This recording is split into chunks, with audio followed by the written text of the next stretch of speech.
जय हिंद। आज भौतिकी का एक बहुत ही इम्पोर्टेंट टॉपिक जिसका नाम है मिरर, आप सभी को मैं पढ़ाने वाला हूँ। यह जो भी एग्जाम होंगे उन सारे ही एग्जाम में यहाँ से अगर क्वेश्चन आता है तो आप उन क्वेश्चंस को बहुत ही आसानी तरीके से टैकल कर पाओगे, ये पूरा पूरा वीडियो देखने के बाद। बात किया जाए कि इस वीडियो में कुछ न्यूमेरिकल्स भी आते हैं और साथ ही साथ कुछ थ्योरी भी आती है। इसमें थ्योरी ज्यादातर आपसे रे डायग्राम से पूछा जाता है, जिसमें कि अवतल दर्पण से कुल 6 और उत्तल दर्पण से कुल 2 रे डायग्राम्स बनाए जाते हैं। वहां से क्वेश्चन आप सभी के एग्जाम में पूछा जाता है। साथ ही साथ जो बच्चे एकेडमिक की पढ़ाई करते हैं तो 10th क्लास के बच्चों के लिए ये बहुत ही इंपॉर्टेंट टॉपिक है। तो आज वो मिरर का टॉपिक बहुत अच्छे से समझने वाले हैं, जो कि उनके एग्जाम पॉइंट ऑफ व्यू से बहुत ही ज्यादा इंपॉर्टेंट हो जाएगा। आइए तो हम कुछ आपको पहले समझाना चाहेंगे कि हम जो है इसे किस तरीके से आपको पढ़ाएंगे। अगर हम एक वीडियो के माध्यम से आपको पूरा पूरा मिरर पढ़ाने लगेंगे तो ये वीडियो बहुत ही लेंथी हो जाएगा। ये ऑफलाइन क्लास तो है नहीं, ये ऑनलाइन है और बहुत लंबा वीडियो देने का मतलब क्या होता है, बहुत सारे बच्चे इससे डिस्ट्रैक्ट होते हैं। तो हम इसे पार्ट वाइज में करके आप सभी को पढ़ा देंगे। सबसे पहले हम क्या करेंगे, इस पूरे वीडियो को हम 3 पार्टों में बांट कर आप सभी को पढ़ाएंगे, जिसमें ए बी और सी ये इसका 3 पार्ट होगा। पहले पार्ट में हम क्या क्या पढ़ाएंगे जरा उसे आप ध्यान से समझिए। पहले पार्ट में हम क्या करेंगे कि यह दर्पण क्या होता है, साथ ही साथ 2 प्रकार के दर्पण अवतल और उत्तल दर्पण के बारे में देखेंगे। उसके बाद हम लोग आगे जाएंगे और रे डायग्राम के बारे में समझेंगे कि ये 6 के 6 रे डायग्राम कैसे बनते हैं और इसे हम लंबे समय तक कैसे याद कर सकते हैं। जो कुछ भी क्वेश्चन अगर आएगा हम उसे किस तरीके से क्लियर कर लेते हैं। उसके बाद हम क्या करेंगे, हम एप्लीकेशन देखेंगे, अर्थात अवतल और उत्तल दर्पण का यूज क्या है, इसका कहां कहां पे प्रयोग करते हैं। यहाँ से क्वेश्चन आप सभी के एग्जाम में पूछा जाता है। फिर हम क्या करेंगे, कुछ फार्मूले देखेंगे। फार्मूले दैट इज, मेरा कहने का मतलब ये है कि हम मिरर फार्मूला देखेंगे और वहां पे एफ यू और वी के बारे में आपको समझा देंगे, जिससे कि हम अगले पार्ट में पूरा पूरा अवतल और उत्तल का न्यूमेरिकल कर सकें। तो हम नेक्स्ट पार्ट में क्या करेंगे, इस पूरे मिरर से पूछे गए हर एक न्यूमेरिकल्स को करेंगे, जो कि हमारे एग्जाम पॉइंट ऑफ व्यू से इंपॉर्टेंट होगा। जब हम सी पार्ट इसका लेके आएंगे तो इस सी पार्ट में क्या होगा कि आपने फर्स्ट वाले पार्ट में मिरर का पूरी तरीके से थ्योरी पढ़ा है और बी वाले पार्ट में आपने पूरा पूरा न्यूमेरिकल पढ़ा है। तो हम थ्योरी और न्यूमेरिकल से रिलेटेड बहुत सारे क्वेश्चन जो प्रीवियस ईयर पूछे गए हैं उन सारे क्वेश्चंस को लाएंगे। आप सारे क्वेश्चंस को देखना बहुत ही आसानी तरीके से कर पाओगे। तो आइए बिना किसी देरी के हम लोग मिरर को पढ़ना स्टार्ट करते हैं। सबसे पहले ये जो मिरर होता है, ये जो दर्पण है, यह एक तरीके से ऐसा कांच का पार्ट होता है जिसमें एक साइड रिफ्लेक्टिंग होता है और दूसरा साइड कलई कर दिया जाता है। कलई करने का अर्थ ये होता है कि हम एक साइड मिरर के दर्पण के एक साइड में कुछ ऐसा पेंट लगा दें जिससे कि उसका परावर्तक तल, उसका रिफ्लेक्टिंग साइड कोई एक सतह हो।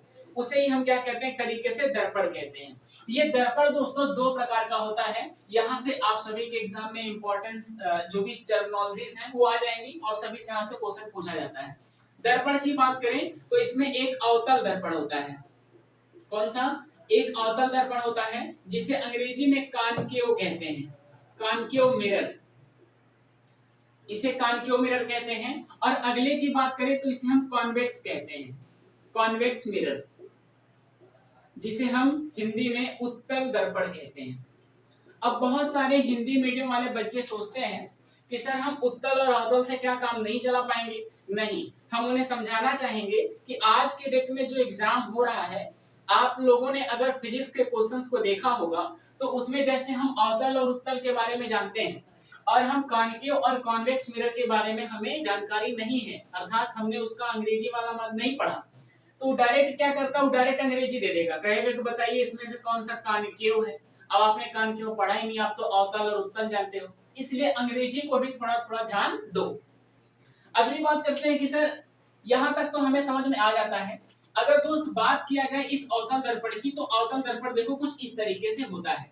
ये बाहर का साइड, इसका जो उभरा वाला पोर्शन है, यह इस तरीके से कुछ पेंट कर दिया जाता है और इसका रिफ्लेक्टिंग साइड जो होता है अंदर की तरफ होता है, इस तरीके से घुसा रहता है। तो इसे हम कहते हैं अवतल दर्पण। और अगर यही रिफ्लेक्टिंग साइड बाहर की तरफ हो, जब ये क्या होता है, इसका उभरे हुए सतह से जब प्रकाश का एक तरीके से परावर्तन होता है, तो उसे हम क्या कहते हैं, उत्तल दर्पण कहते हैं। मैं आपको एक एग्जाम्पल के माध्यम से समझाता हूं। जरा आप ये देखिए, ये हमारे पास स्पून है। इस स्पून में आप देख रहे हो कि एक सरफेस इसका क्या है, अंदर की तरफ है, ये वाला सरफेस अंदर की तरफ है, जबकि इधर वाले सरफेस, ये वाला सरफेस देखो कुछ उठा हुआ है। बात समझ रहे हो? तो ये जो अंदर वाला सरफेस है, जब लाइट इस पे पड़ के रिफ्लेक्ट होती है, तो अगर इस वाले सतह से हो रहे, तो हम इसे कहेंगे कॉनकेव। कॉनकेव देखो कुछ इसी तरीके से अंदर की तरफ घुसा हुआ है। जबकि आप इस वाले साइड से अगर लाइट डालते हो और अगर लाइट का रिफ्लेक्शन यहाँ से होता है, तो इसे हम कॉन्वेक्स कहते हैं। बात समझ में आ गया? आप अपनी हथेली को लेकर के भी समझ सकते हो, ये वाला सरफेस कॉनकेव और बाहर वाला कॉन्वेक्स हो जाएगा। इतनी जानकारी हो गई, आगे चलते हैं।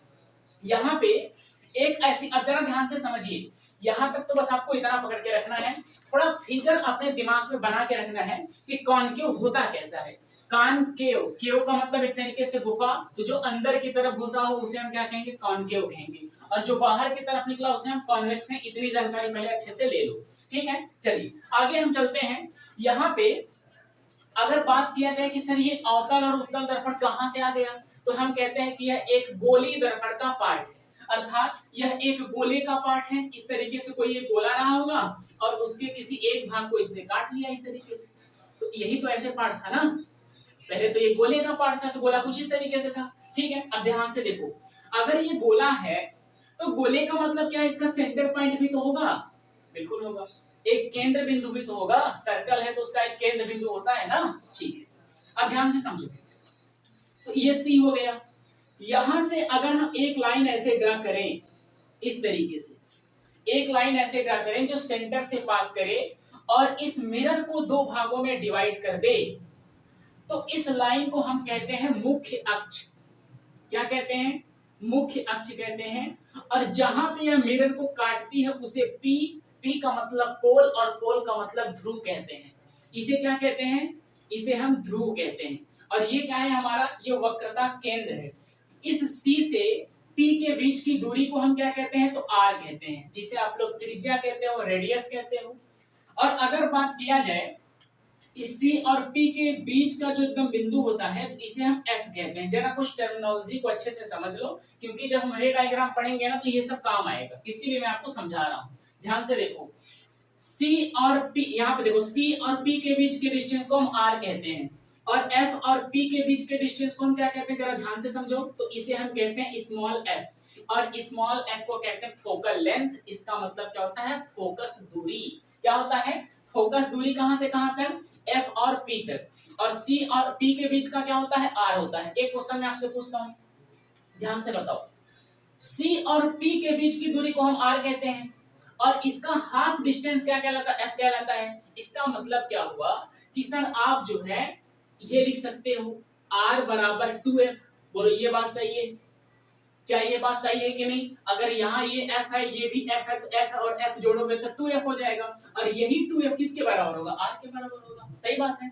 तो R बराबर 2F, तो क्या आप ये नहीं कह सकते हो कि सर F बराबर R/2? क्या ये बात सही नहीं है? ये बात भी सही है। इसका मतलब हमें एक रिलेशन मिल गया। कैसा रिलेशन? F बराबर R/2। अगर हमारे न्यूमेरिकल में त्रिज्या दिया है तो हम फोकल लेंथ निकाल सकते हैं, और अगर फोकल लेंथ दिया है तो हम त्रिज्या निकाल पाएंगे। ठीक है, इतनी बात समझ में आ गई। तो C समझ लेना है, F समझ लेना है, P समझ लेना है, R आप लोग समझ गए, और स्मॉल f समझ गए। आइए कुछ जानकारी मैं आपको और देता हूं। यहां से एक बहुत ही इंपॉर्टेंट क्वेश्चन पूछता है, जरा ध्यान से सुनिएगा। क्या क्वेश्चन कहता है?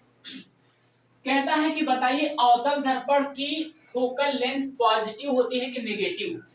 आप लोग रट लेते हो इसे, आज जरा समझ लो। देखो, आप मुझे एक बात बताओ, आपने मैथ में इस तरीके से एक चतुर्थांश कोऑर्डिनेट सिस्टम पढ़ा होगा, जिसमें आपको बताया गया होगा कि ये x एक्सिस होती है, ये y एक्सिस होती है, और x और y जहां पे काटते हैं इसे हम 0 0 0, कहते हैं।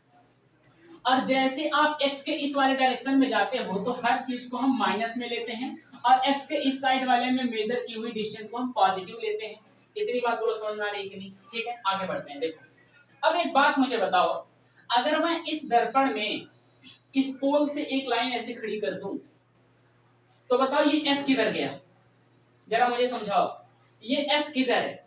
क्या इस मूल बिंदु से, इस ओरिजिन पॉइंट से ये एफ इधर है, और अगर एफ हमारा इधर में है तो हम एफ को कैसे लेंगे, माइनस लेंगे कि प्लस लेंगे, तो माइनस लेंगे। तो याद रखना इसके लिए एफ की वैल्यू क्या होती है, माइनस। और इसके लिए जरा देखो, इस तरीके से अगर इसकी प्रिंसिपल एक्सिस है तो सेंटर ऑफ कर्वेचर यहाँ होगा, ये भी तो कोई एक गोले का ही पार्ट था, होगा यहाँ। और यहाँ पे इसका क्या होगा, ये होगा फोकल लेंथ, यही तो होगा फोकल लेंथ। अब अगर आप यहाँ एक लाइन ड्रा करते हो तो एक बात मुझे बताओ, ये एफ किधर गया, ये एफ इधर गया, और अगर एफ इधर गया तो बताओ एफ की वैल्यू क्या होगी, तो एफ की वैल्यू इसमें क्या होती है, पॉजिटिव होती है। याद हो जाएगा। तो अवतल दर्पण जो होता है उसमें फोकल लेंथ माइनस, और उत्तल दर्पण में फोकल लेंथ प्लस होती है। इतनी बात बोलो, क्लियर हो गई। एक छोटा सा क्वेश्चन सुन लो, न्यूमेरिकल कराएंगे तो हाँ करा देंगे। एक बार एक क्वेश्चन पूछा था कि बताइए कि फोकल लेंथ और पावर में क्या रिलेशन है। तो याद रखना, हम लेंस में भी पढ़ते हैं, यहाँ भी पढ़ लेते हैं, P बराबर 1/f। कभी कभी ऐसा क्वेश्चन दे देता है, ज्यादातर लेंस में क्वेश्चन ऐसा देता है, P बराबर 1/f वाला। ठीक है, बात समझ में आ रही है कि नहीं। यहाँ तो बहुत कम चांस है देने का। तो अभी के लिए फटाफट आप लोग इतना पॉइंट फटाफट नोट कर लो, तो हम लोग आगे बढ़ते हैं। ये सारा स्क्रीनशॉट ले लो, या फिर आप लोग अपनी कॉपी में हमारे साथ नोट करते रहो, तो हम लोग आगे बढ़े। चलिए, यहाँ तक बातें क्लियर हो गई हैं। आइए अब हम लोग आगे चलते हैं। अब अगला क्वेश्चन आपसे पूछता है कि ये जो दर्पण है ना, उसमें एक अभिसारी होता है और एक अपसारी होता है, एक कन्वर्जिंग होता है, एक डाइवर्जिंग होता है। जरा उसको समझो, ये कन्वर्जिंग और डाइवर्जिंग क्या है। ये कन्वर्जिंग और एक होता है डाइवर्जिंग। कन्वर्जिंग और डाइवर्जिंग का मतलब समझो। कन्वर्जिंग का मतलब क्या होता है, अभिसारी, अभिसारी दर्पण, और इसे कहते हैं अपसारी दर्पण, अपसारी दर्पण। अब हमारे पास तो दो ही दर्पण है, तो उनमें से ही कोई एक अभिसारी और कोई एक अपसारी होगा। आ जाओ देखो जरा ध्यान से। अभिसारी किसे कहते हैं, तो ये जो हमारा कॉनकेव वाला होता है ना, इसे अभिसारी कहते हैं। क्यों कहते हैं जरा ये भी समझ लो। ये प्रिंसिपल एक्सिस है, मुख्य अक्ष। अगर ऐसे लाइट इंटर करती है तो ये लाइट क्या होती है, इस सरफेस पे पड़ने के बाद फोकस से ऐसे निकल जाएगी। तो ये लाइट को क्या कर रहा है, किसी एक बिंदु पे फोकस करा रहा है कि भैया एक बिंदु से तुम पास करो। तो इसीलिए हम इसको क्या कहते हैं, इसीलिए हम इसको कन्वर्जिंग मिरर कहते हैं। इसका मतलब अभिसारी दर्पण कैसा दर्पण होता है, अवतल दर्पण। ये जो अवतल दर्पण होता है इसी को हम अभिसारी दर्पण कहते हैं। अपसारी दर्पण समझो, ये देखो, ये है लाइट ऐसे जाएगी, तो लाइट जब ऐसे जाएगी दन से इधर भाग जाएगी, ये देखो इधर भाग गई, समझ गए। ये किसी एक पॉइंट पे मीट नहीं कराता, ये देखो लाइट को किस तरीके से दूर दूर भगा दे रहा है। तो ऐसे दर्पण को हम क्या कहते हैं, अपसारी दर्पण कहते हैं। और अपसारी दर्पण कैसा होता है, उत्तल दर्पण होता है। यहां से क्वेश्चन आपसे पूछेगा कि बताइए निम्न में से कौन सा अभिसारी है, तो आपसे पूछेगा, नीचे 4 ऑप्शन दे देगा, समतल दर्पण, उत्तल दर्पण, अवतल दर्पण, और आप पकड़ हो जाओगे, समझ गए। तो यहाँ पे याद रखना, ये वाला हमारा क्या होता है, अभिसारी, और ये क्या होता है, अपसारी। अंग्रेजी भी याद रखना, कन्वर्जिंग, और ये क्या होता है, डाइवर्जिंग मिरर होता है। ठीक है, इतनी बात समझ में आ गई। चलिए अगले क्वेश्चन की तरफ अगला बढ़ते हैं। अगला इसमें जो इंपॉर्टेंट टॉपिक इसका आता है, देखिए अब हम लोग सीखेंगे जो सबसे इंपॉर्टेंट इस मिरर के पूरे मिरर का जो चैप्टर है उसमें जो सबसे इंपॉर्टेंट है उसे आपको पढ़ाने वाला हूं, जिसका नाम है रे डायग्राम। आप इस रे डायग्राम का थोड़ा सा मतलब पहले समझ लो। मतलब ये है कि जैसे हमारे पास ये स्पून है और इधर वाला आपको पता ही क्या है, कॉनकेव है। मैं ऐसे खड़ा कर दिया, ये हमारा मिरर ऐसे खड़ा हो गया। अब ये हमारा ऑब्जेक्ट है, ऑब्जेक्ट का मतलब वस्तु। मैं इस वस्तु को यहाँ प्लेस किया, तो जब यहाँ प्लेस करेंगे तो इसका एक प्रतिबिंब इसमें बन जाएगा।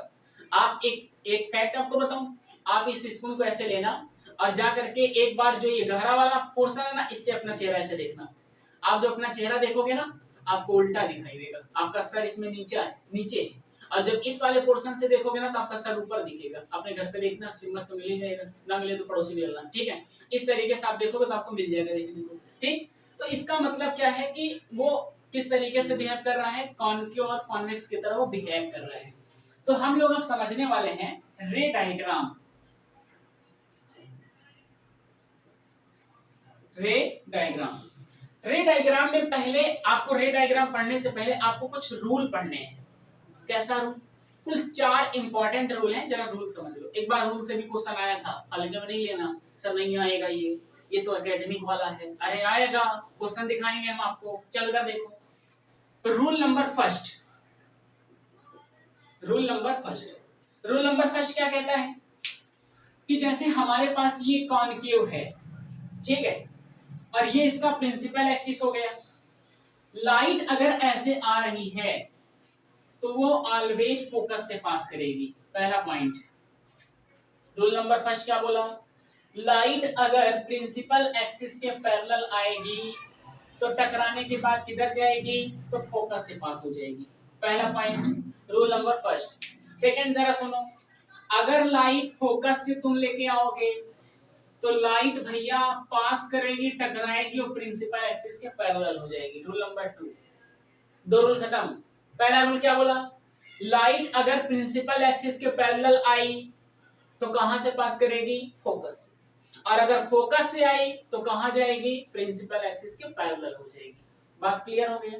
रूल नंबर 3 देखो, 2 तो हो गया ना इसमें, 2 रूल खत्म हो गए। तीसरा देखो, तीसरा रूल हमारा ये कहता है कि अगर कोई भी लाइट इस तरीके से, देखो ये इसका प्रिंसिपल एक्सिस हो गया, लाइट अगर भैया यहां पड़ेगी ना तो ऐसे निकल जाएगी। जो आपने पढ़ा है प्रकाश का परावर्तन में, क्या पढ़ा है? जितने डिग्री एंगल पे लाइट पड़ती है उतने डिग्री पे आउट हो जाती है। मतलब आई और आर क्या होता है? ऑलवेज इक्वल होता है। बात समझे कि नहीं? तो एक बार क्वेश्चन पूछा एनटीपीसी 2019 में, उसने कहा कि एक बात बताओ, अवतल दर्पण में अगर 30 डिग्री के एंगल पे लाइट को डाला जाए तो कितने डिग्री एंगल पे बाहर जाएगी? तो 30 डिग्री एंगल पे बाहर जाएगी। ये फिगर आप देख के समझ जाओ। अगला जरा सुनो, रूल नंबर 4 क्या बोलता है? ये कहता है, ये सबसे इंपॉर्टेंट रूल है, इसको अच्छी तरीके से देखो। ये इसका होता है सेंटर ऑफ कर्वेचर, इसे हम कहते हैं सेंटर पॉइंट, जो कि सर्कल का सेंटर पॉइंट होता है, ठीक है। यहाँ पे एक बात याद रखना, अगर आप सेंटर से लाइट पास कराओगे, जरा ध्यान से सुनो, अगर आप सेंटर से लाइट पास कराओगे तो लाइट भैया ऐसे जाएगी और लौट आएगी। 4 रूल हैं, बस आपको 4 रूल समझ लेना, पूरा रे डायग्राम आपको समझ में आ जाएगा। मात्र 4 रूल। क्या क्या? पहला रूल क्या बोला? प्रिंसिपल एक्सिस के पैरेलल है तो फोकस से गई, फोकस से है तो प्रिंसिपल एक्सिस के पैरेलल। और अगला क्या बोला? आप अगर उसके पोल पे लाइट टकराओगे जितने डिग्री एंगल पे, उतने डिग्री से बाहर हो जाएगी। 4 नंबर क्या बोला? वक्रता त्रिज्या, वक्रता केंद्र से पास कराओगे, सेंटर से पास कराओगे तो जैसे जाएगी वैसे लौट आएगी। बात क्लियर हो गई? ये तो हमारा रे डायग्राम है। ये नियम जब तक आपको नहीं पता रहेगा ना तब तक आप रट्टा मारोगे। बात समझ गए कि नहीं? जब तक आपको नियम नहीं पता होगा तब तक आपको रट्टा मारना पड़ेगा, और रट्टा मारोगे तो भूल जाओगे। चलो अब आ जाओ, अब हम लोग समझ लेते हैं ये सारे रे डायग्राम। देखो रे डायग्राम, ये जो रे डायग्राम है तो इसमें हम क्या पढ़ते हैं? एक कॉनकेव का पढ़ते हैं और एक पढ़ते हैं कॉन्वेक्स का। कॉनकेव में दोस्तों कुल 6 रे डायग्राम बनते हैं और कॉन्वेक्स में मात्र 2 रे डायग्राम बनता है। इंपॉर्टेंट अगर बात किया जाए तो यही वाला है, यहां से ये वाला इंपॉर्टेंट है, यहीं से क्वेश्चन आता है। कुल 6 रे डायग्राम बनते हैं, कहां से? कॉनकेव से। और कॉन्वेक्स से मात्र कितना बनता है? मात्र 2 बनता है, ठीक है। चलो आ जाओ, देखो जरा ध्यान से, एक फिगर देखो, सब कुछ क्लियर हो जाएगा। जरा देखो, ये प्रिंसिपल एक्सिस और ये हमने एक बना लिया कॉनकेव। इसमें सारे पॉइंट पहले अच्छे से मेंशन कर दो। ये है P, यहां होगा F, यहां होगा C। समझ गए? ये क्या है? P, F और C। बात क्लियर हो गई? अगर 6 स्थानों पे इमेज बन रही है तो इसका मतलब क्या है? इसका मतलब तो यही है ना कि भैया 6 स्थानों पे आप ऑब्जेक्ट भी रखोगे। जैसे देखो, ये हमारे पास अगर कॉनकेव है तो एक बार मैं यहाँ ऑब्जेक्ट रखा तो इमेज बनी, यहाँ रखा तो इमेज बनी, यहाँ रखा तो इमेज बनी, इनफाइनाइट पे रखा तो इमेज बनी, यहाँ रखा तो इमेज बनी। तो 6 स्थानों पे आप एक ऑब्जेक्ट भी तो रखोगे। तो पहले तो आप ये सीखो कि ऑब्जेक्ट को रखते कहाँ कहाँ पे हैं। देखो, एक बार हम इनफाइनाइट पे रखते हैं, पहला केस क्या होगा, इनफाइनाइट पे। दूसरा केस क्या होगा, सी से जस्ट पहले। तीसरा केस क्या होगा, सी पे। चौथा केस क्या होगा, सी और एफ के बीच में। पांचवा केस क्या होगा, एफ पे। और छठा केस क्या होगा, एफ और पी के बीच में। दैट्स ऑल, खत्म, फिनिश हो गया ये। जरा फिर से समझ लो, पहला केस, पहला ऑब्जेक्ट कहां रखोगे, इनफाइनाइट। दूसरा कहां रखोगे, सी से पहले। तीसरा कहां रखोगे, सी पे। चौथा कहां रखोगे, सी और एफ के बीच में। पांचवा कहां रखोगे, एफ पे। छठा कहां रखोगे, एफ और पी के बीच में। क्लियर हो गया? चलो अगला सुनो। अब आगे आपको समझना है कि जब हम इसको रखेंगे ऑब्जेक्ट को तो इमेज भी बनेगी। तो जरा ध्यान से समझो इमेज कहां कहां बनती है। देखो, जब आप इनफाइनाइट पे रखोगे तो इमेज यहां बनेगी, एक 1 डैश कर दे रहा हूं। जब आप यहां रखोगे, ये नाम पहले दे दो इसका तो अच्छा समझ में आ जाएगा आपको। देखो 1 2 हो गया, 3, ये 4, ये 5 और ये 6, कुल 6 स्थानों पर हमने ऑब्जेक्ट रख दिया। इमेज देखो पहली कहां बनी, जब रखोगे इनफाइनाइट तो बनेगा कहां, फोकस पे। जब रखोगे सी से पहले तो बनेगा कहां, एकदम जस्ट सी और एफ के बीच में, कुछ यहां बनेगा। तो ये हो गया आपका 2 डैश। तीसरा सुनो, जब आप सी पे रखोगे तो कहां बनेगा, जस्ट सी पे बनेगा। चौथा सुनो, जब आप सी और एफ के बीच में रखोगे तो कहां बनेगा, तो यहां बनेगा। 4 सुनो। पांचवा सुनो, जब आप एफ पे रखोगे तो कहां बनेगा, इनफाइनाइट। पांचवा सुन लो, जब आप एफ पे रखोगे तो कहां बनेगा, इनफाइनाइट। छठा सुनो, जब आप एफ और पी के बीच में रखोगे तो कहां बनेगा, ये देखो, ये 6 नंबर। बस आपको इतना सा पॉइंट पकड़ना है, सारा रे डायग्राम 6 खत्म हो जाएगा। आपको सब कुछ रे डायग्राम नहीं याद करना है, बस इतना सा पकड़ लो, बस काम बन गया। क्या, पहले फटाफट मुझे गिनाओ कि कहां कहां पे हम ऑब्जेक्ट रखते हैं। सबसे पहले इनफाइनाइट, फिर कहां रखोगे, सी से पहले, फिर कहां रखोगे, सी, फिर सी और एफ के बीच में, फिर कहां रखोगे, एफ पे, और फिर एफ और बी के बीच में। बताओ इमेज कहां बनेगी, पहले जब हम इनफाइनाइट पे रखेंगे तो इमेज कहां बनेगी, फोकस पे। फिर जब तुम आओगे सी से पहले रखने तो कहां इमेज बनेगी, सी और एफ के बीच में। फिर बताओ जब सी पे रखोगे तो कहां बनेगी, सी पे। फिर अगला सुनो, जब आप सी के आगे बढ़ोगे, ये देखो सी से जब बीच में जाओगे तो कहां बनेगी, देखो जब यहां रखोगे तो 4 नंबर वाली कहां बन रही है, सी से जस्ट इधर। 5 नंबर सुनो, जब आप एफ पे रखोगे तो कहां बनेगी, इनफाइनाइट। और 6 नंबर सुनो, जब आप यहां पे रखोगे एफ और पी के बीच में तो कहां बनेगी, तब यहां बनेगी। और अब मैं आपको कुल 2-3 पॉइंट बता दे रहा हूं जो बड़ा इंपॉर्टेंट है, जरा ध्यान से सुनो। पहला, मैं आपको कुछ रे डायग्राम बना के भी समझा दूंगा अच्छी तरीके से, जो कि इसमें इंपॉर्टेंट हो जाएगा। पहला एक ये इंपॉर्टेंट है, एक इसका रे डायग्राम इंपॉर्टेंट है, और एक ये वाला रे डायग्राम इंपॉर्टेंट है, एक ये इंपॉर्टेंट है। और अगली बात अगर किया जाए तो एक इनफाइनाइट पे बनता है, कभी कभी ये पूछ लेता है, ये पूछ लेता है। तो 3 रे डायग्राम मैं आपको सिखा दे रहा हूं बना के, जरा ध्यान से देखो। देखो एक रे डायग्राम मैं आपको बताना चाह रहा हूं, ये वाला क्या है, ये हमारे पास कॉनकेव तैयार हुआ, ये इसकी प्रिंसिपल एक्सिस, यहाँ ये इसका पोल हो गया, यहाँ एफ है, यहाँ पे सी है। मैं एक बता रहा था कि जब आप सी पे रखोगे ना तो इमेज कहां बनी, जरा ध्यान से समझ नहीं, पूछता है हमारे पास। देखो ऐसे करके जाएगी लाइट। अब बताओ जब प्रिंसिपल एक्सिस के पैरेलल लाइट है तो लाइट कहां से पास करेगी, अभी सिखाया था सर, फोकस से जाएगी, ये लो। और अगर फोकस से पास करा दिया तो, जब फोकस से पास कराओगे तो कहां जाएगी, जब फोकस से पास कराओगे भैया तो कुछ यहां इस तरीके से जाएगी। मेरा सही नहीं काट रहा है, आप लोग अपनी कॉपी में काटना, सही काट देगा वो, अच्छे से इसके लिए स्केलिंग करोगे, ठीक है। तो ये रे डायग्राम याद करना है। आपसे क्वेश्चन पूछा था, क्या जानते हो, कह रहा था बताओ कॉनकेव मिरर में ऑब्जेक्ट को कहां प्लेस कराएं कि हमारा आई और ओ बराबर हो जाए। बताओ कहां प्लेस कराओगे, ये देखो, ये एक ऐसा प्लेस है जहां पे ऑब्जेक्ट की हाइट और इमेज की हाइट दोनों बराबर होती है। पहला पॉइंट हो गया। दूसरा सुनो, दूसरा वाला इंपॉर्टेंट रे डायग्राम सुनो, दूसरा वाला देखो, ये है, इज्जत नहीं कर रहा हूं मैं कॉनकेव की, देखो ये बन गया। अब यहाँ पे ये P है, ये F है, ये C है, ठीक है। अब अगला वाला मैंने आपसे कहा था भैया अगर यहाँ प्लेस कराओगे ना तो ये कहाँ बनता है जानते हो? यहाँ बनता है। जरा सुनो कैसे बनेगा। ऐसे जाएगा, निकल गया इधर, फिर क्या होगा, आप सेंटर से ऐसे पास करा दो, ऐसे ये पास करा दिए, तो ये देख रहे हो इनके बीच का डिस्टेंस ज्यादा है, ये तो कभी एक दूसरे को मीट नहीं करेगा, आगे बढ़ा दो, लेकिन इसे इधर बढ़ा दोगे तो मीट कर जाएगा। ये देखो, ये देखो मीट कर गया, तो इमेज कहाँ बनी? यहाँ बनी। अब एक बात सुनो, कॉनकेव में क्या होता है, आप कहीं भी ऑब्जेक्ट रखो इमेज ऑलवेज रियल बनती है, लेकिन मात्र एक ऐसा केस होता है जब कॉनकेव मिरर कैसी इमेज बनाता है? वर्चुअल इमेज बनाता है। तो छठा केस होता है जब आप F और P के बीच में पुट करोगे तो कैसा बनाएगा? तो आभासी बनाता है। आभासी का मतलब वर्चुअल इमेज बनाता है।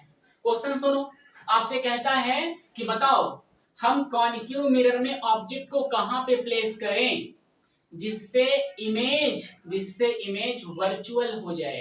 ये देखो 6 नंबर प्लेस। बात समझ गए कि नहीं? यहां से क्वेश्चन पूछा है, ठीक है, यहां से क्वेश्चन आप सभी से पूछता है। चलो अब अगला हमारा जो रे डायग्राम आता है इसको एक बार अच्छी तरीके से आप लोगों को देख लेना है, यहाँ से क्वेश्चन आप सभी का आएगा। ठीक, रे डायग्राम जितना बताया हूँ एक दो बार अच्छे से रिवीजन कर लेना, काम हो जाएगा। आगे आ जाओ। अब इसके बाद हमारा जो होता है कॉन्वेक्स का है। कॉन्वेक्स सिंपल होता है, ये देखो 1 2 दोनों का प्रिंसिपल एक्सिस। पहला केस कहता है भैया इनफाइनाइट रख दो तो इमेज कहाँ बनेगी? F पे। मत याद करना, कहाँ पे इनफाइनाइट रखोगे तो इमेज कहाँ बनेगी? F पे। इनफाइनाइट और P के बीच में रखोगे तो इमेज कहाँ बनेगी? यहाँ बनेगी, मतलब F और P के बीच बनेगी। बस काम खत्म हो गया। कॉन्वेक्स में मात्र 2 होता है, कौन कौन सा? एक ये कंडीशन, दूसरी ये कंडीशन।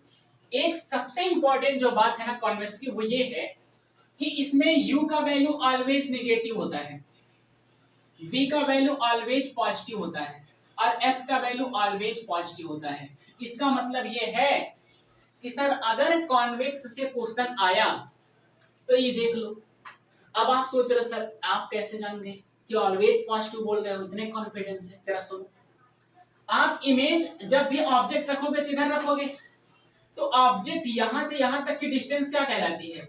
U कहलाती है। और जब यहाँ इमेज बन रहा है तो यहां से यहां तक की डिस्टेंस क्या कहलाती है? V कहलाती है। और अगर यहाँ एक लाइन ड्रा कर दूं तो इस लाइन के इधर वाली डिस्टेंस को क्या लेंगे? नेगेटिव। नेगेटिव लोगे तो U ऑलवेज, देखो दो ही कंडीशन है, एक यहाँ एक यहाँ, दोनों ही कंडीशन में क्या बन रहा है? नेगेटिव बन रहा है बेचारा। ये देखो इसमें भी नेगेटिव, इसमें भी नेगेटिव। अब V देखो ऑलवेज, देखो इधर जाके बन रहा है तो V always positive, always positive. और F क्या होता है? F तो इधर होता है तो F भी पॉजिटिव। तो इसका मतलब ये सबसे इंपॉर्टेंट पॉइंट है किसका? ये सबसे इंपॉर्टेंट पॉइंट है कॉन्वेक्स मिरर का, जिसमें U, V और F सब के सब क्या होते हैं? पॉजिटिव। जिसमें U को छोड़ दिया जाए तो सब पॉजिटिव। जबकि आप कॉनकेव को पढ़ते हो ना तो कॉनकेव में U ऑलवेज क्या होता है? नेगेटिव होता है। V क्या होता है? V भी नेगेटिव ऑलवेज होता है, लेकिन एक कंडीशन को छोड़ के, छठी कंडीशन, जब आप F और P के बीच में पुट करोगे तो प्लस बना देगा, मात्र एक कंडीशन को छोड़ के। और F की वैल्यू क्या होती है? तो F की वैल्यू नेगेटिव होती है। ये देखो, इसका मतलब अगर कॉनकेव आ जाए और वर्चुअल की बात नहीं करता तो याद रखना U, V, F सब निगेटिव होता है। और इसमें क्या होगा? इसमें U ऑलवेज, ये तो ऑलवेज वाली बात है, ये सदैव वाली बात है, इसमें कोई दिक्कत वाली बात नहीं है। समझ गए? चलो अब आ जाओ, कुछ हम आपको इसका फार्मूला सिखा देते हैं। अगले वीडियो में हम इस पे न्यूमेरिकल करेंगे, लेकिन यहाँ पे बात हम क्लियर कर देते हैं आपकी। देखो ये जो मिरर फार्मूला होता है वो होता है 1/f = 1/u + 1/v। ये मिरर फार्मूला है, ठीक है। और अगर मैग्निफिकेशन फार्मूला की बात करें तो m = I/O - v/u। ये मैग्निफिकेशन फार्मूला होता है। f क्या है? Focal length. u क्या है? Object distance. v क्या है? Image distance. m क्या है? मैग्निफिकेशन है। I क्या है? इमेज की हाइट। o क्या है? ऑब्जेक्ट की हाइट। v क्या है? यहाँ पे बताया अभी। u क्या है? यहाँ बताया अभी। बात समझ गए? तो इसे अच्छी तरीके से आपको याद रखना है। अब इसका लास्ट टॉपिक जो बचता है, जहां से आप सभी का क्वेश्चन जो है पूछ लिया जाता है, वो मैं आपको समझाता हूँ, जरा ध्यान से सुनो। वो है एप्लीकेशन, जिसे हम कहते हैं यूज। कहां कहां पे हम इसका यूज करते हैं, जरा उसे समझ लो। आ जाओ, एप्लीकेशन। एप्लीकेशन, एप्लीकेशन का मतलब होता है प्रयोग। प्रयोग में हम देखेंगे, उपयोग में देखेंगे कि अवतल, और एक तरफ हमने क्या ले लिया, उत्तल, मतलब कॉनकेव, और अगला क्या है, कॉन्वेक्स। आइए हम आपको कुछ इसका एग्जांपल समझा देते हैं कि कहां कहां पे यूज करते हैं। याद रखना, जहां भी आपको एक फोकस वाली लाइट लेनी है, वहां हम ऑलवेज क्या यूज करेंगे, कॉनकेव। तो सर फोकस वाली लाइट समझ में नहीं आया। देखो, लाइट गाड़ी चलाओगे तो क्या लाइट आपको एकदम स्प्रेड फॉर्म में चाहिए, क्या पूरा रोड के चारों साइड में दिखता रहे, नहीं। आपको एक बीम ऑफ लाइट चाहिए जो दूर तक दिखे।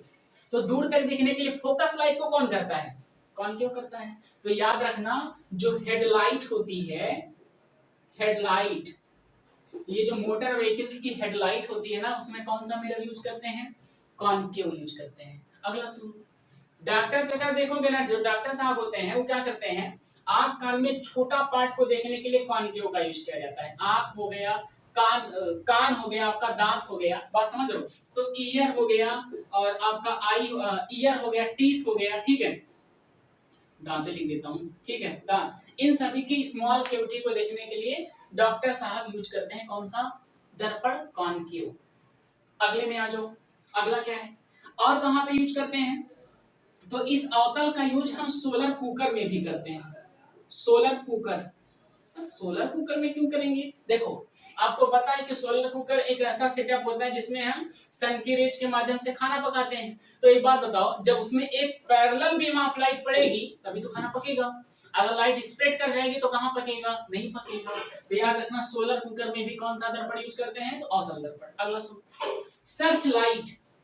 सर्च लाइट का मतलब सर क्या है, सर्च लाइट का मतलब ये होता है, पुलिस जो रात में चोर को खोजता है, तो एक लाइट ले रहा था बड़वार, और मारेगा तो बहुत दूर तक जाता है।